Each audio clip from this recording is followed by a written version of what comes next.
শোনেন শোনেন দেশবাসী, শোনেন দিয়া মন, আজব কিছু কথায় আমি করিব বর্ণন। আমি আমিনুল ভাই বলে যাই আমার কিছু কথা। কুড়িগ্রাম জেলায় আমার নাগেশ্বরী থানা। শোনেন মন দিয়া তাজু ভাইয়ের বলবো কিছু কথা। কন্টেন্ট বানিয়ে যান মনে রেখে ব্যথা। বাড়ি নারায়ণপুর আমাদের কুড়িগ্রাম জেলায়। সাদা সিধা পোশাক পরে ভিডিও বানায় চরঞ্চল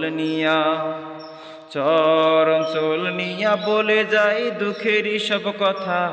পাড়ার লক্ষ্যে ঠাট্টা করে দিলে অনেক ব্যথা। সরল তাজু ভাইয়ের আরো কিছু কথা বলবো, তাই সময় হলে ফিরে আসবো তাই নিয়ে ভাই। আমি আমিনুল ভাই।